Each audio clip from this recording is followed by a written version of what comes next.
Alors, t'as fait quoi ce week-end? On a fait du ménage dans le grenier. On a trouvé une vieille malle qui devait appartenir aux anciens propriétaires. Et il y avait un truc cool dedans? Bon, pas vraiment, à part un vieux bouquin avec un bouc dessus. Tout écrit en latin, le bordel. Et il y avait aussi une poupée de chiffon. Ah ouais, nul un peu en vrai. Hein. Ouais, surtout que j'ai dû prendre froid, j'ai chopé une petite toux et j'ai des frissons depuis. Ah mince. Bon, allez, c'est bon pour toi sinon? On y va? C'est parti. Allez. Bonsoir et bienvenue pour cette soirée spéciale Conjuring. Dans cette vidéo, nous reviendrons ensemble sur cette saga devenue culte. Mais nous parlerons également des aventures d'Ed et Lorraine Warren, des monologues et médiums. Et nous aborderons aussi la carrière de l'homme derrière cette saga, James Wan. C'est parti, suivez-moi. Ok.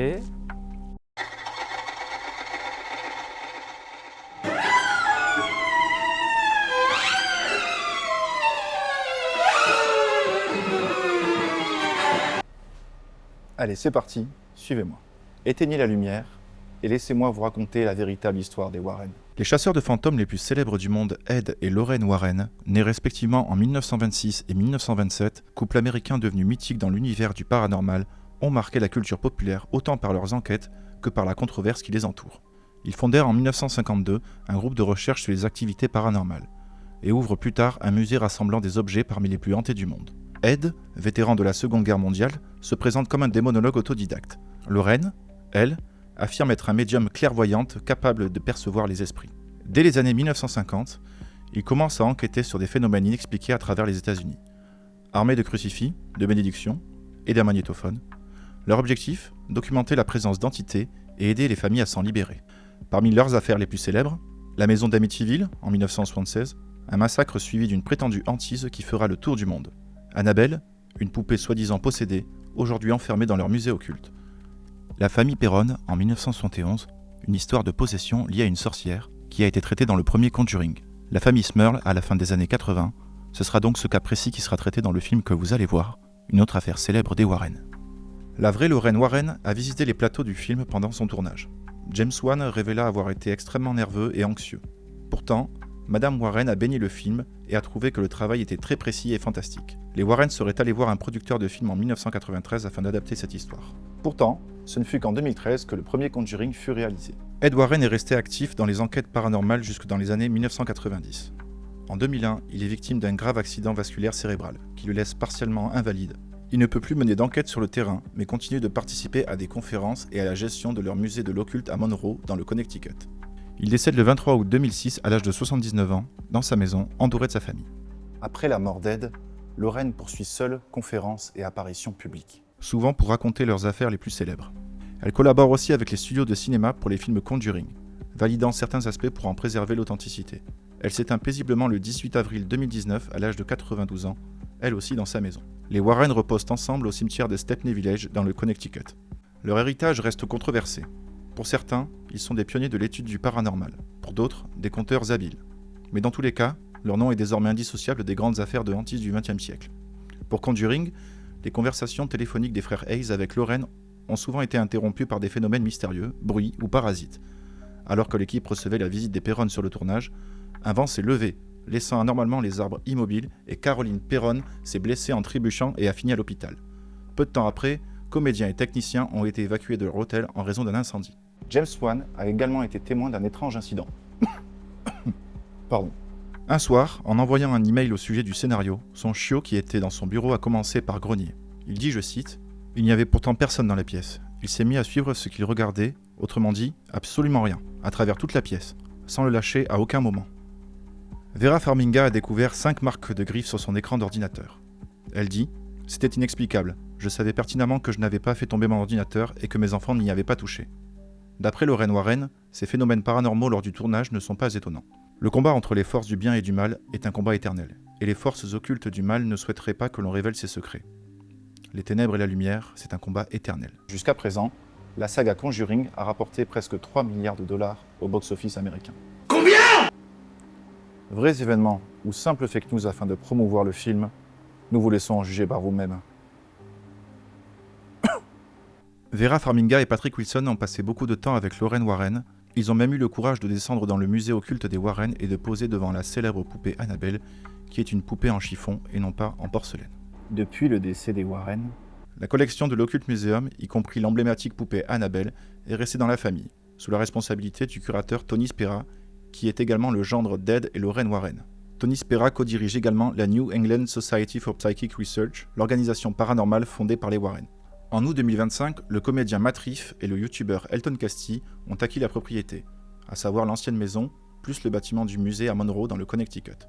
Toutefois, ils ne sont pas pour autant propriétaires des artefacts, mais en sont les gardiens légaux pour une période d'au moins 5 ans. Les artefacts restent la propriété légale de Tony et Judy Spera. Riff et Casti ont l'intention de rouvrir le musée, proposant des visites et même des séjours nocturnes sous réserve d'approbation des autorités locales. Il y a des histoires qu'on raconte autour du feu, mais d'autres qu'on chuchote pour éviter que quelque chose nous écoute. Il est donc l'heure que je vous parle de James Wan.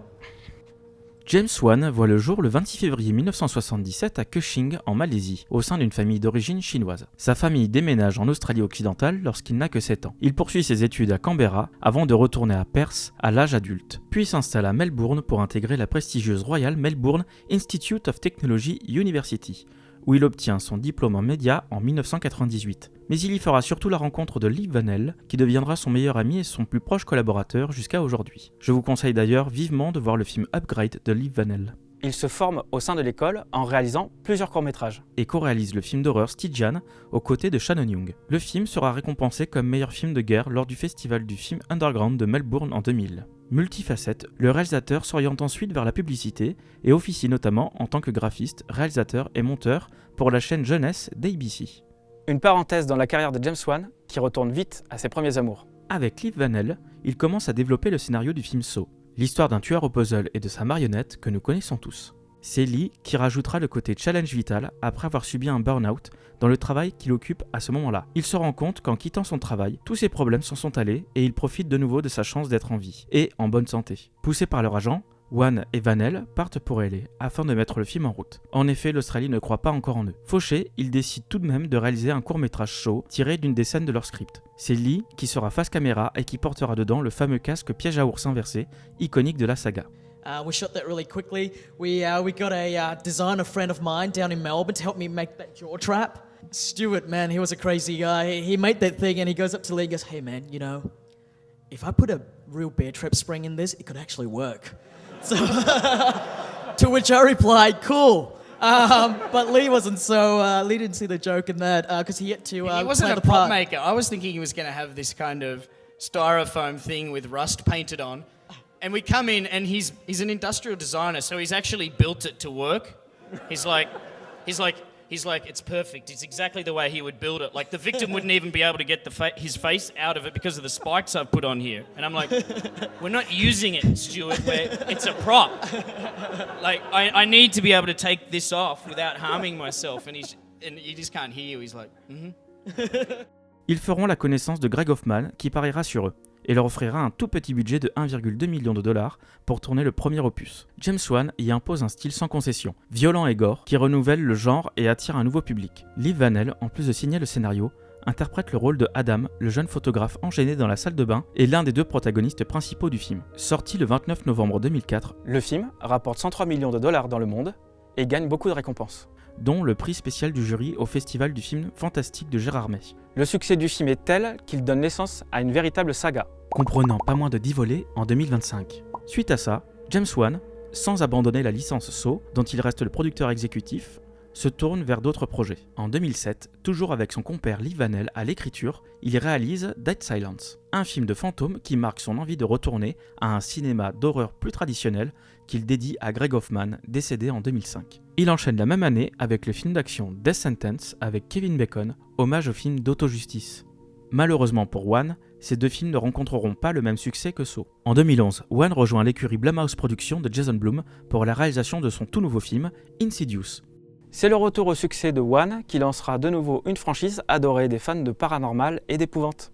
On y retrouvera d'ailleurs Lee Vanell au scénario et devant la caméra dans le rôle de Steven Specs, l'un des deux acolytes de la médium Élise Régnier, interprétée par Lin Shaye. Le film est produit par Oren Peli, réalisateur de Paranormal Activity, qui produira le reste de la saga. Le film s'impose comme l'un des films les plus rentables de l'année 2011 et permet à Wan de lancer une collaboration fructueuse avec l'acteur Patrick Wilson, que l'on retrouvera dans la saga Conjuring et Aquaman. Wilson a d'ailleurs réalisé le 5e opus d'Insidious, Insidious the Red Door, produit par Wan et lui permettant de retrouver les acteurs du premier et du deuxième opus. Toujours en 2011, James Wan est en négociation avec New Line Cinema pour réaliser The Conjuring, produit par Peter Safran, surtout connu pour ses productions de parodies de films à l'époque. Un nouveau chapitre va s'ouvrir pour Wan avec The Conjuring. Après un tournage sous le signe du bizarre, comme l'expliquait Antoine précédemment, nous voilà en 2013 et Conjuring, les dossiers Warren, est un énorme carton au box-office, le plus gros de la carrière de James Wan. La même année, il sort également le deuxième volet de Insidious. Cette fois-ci, James Wan ne laisse personne d'autre que lui faire la suite de son film à succès et retrouve Patrick Wilson, Rose Byrne et Ty Simpkins après le premier opus. Ces 2 succès consécutifs l'amèneront à créer sa propre société de production. Atomic Monster en 2014, pour développer toute la franchise autour de Conjuring avec les films Annabelle, La Nonne et La Malédiction de la Dame Blanche, mais aussi la série Insidious et toutes ses réalisations en général. Fort d'une toute nouvelle notoriété, Wan se voit proposer la réalisation du 7e opus de la saga Fast and Furious. Malheureusement, Paul Walker décède dans un accident de voiture alors que le film n'est pas fini. Ce seront ses frères, Cody et Caleb Walker, qui remplaceront Paul pour finir le film et offrir une belle fin au personnage de leur frère. Un bel hommage qui marquera Wan et qui l'amènera à refuser la direction du 8e opus, pour se consacrer à la suite des aventures cauchemardesques des Warren dans Conjuring 2. il rejoindra ensuite le club des réalisateurs de films d'horreur qui ont réalisé un ou plusieurs films de super-héros. Comme Sam Raimi, réalisateur mythique de la saga Evil Dead, qui a réalisé les films Spider-Man, Darkman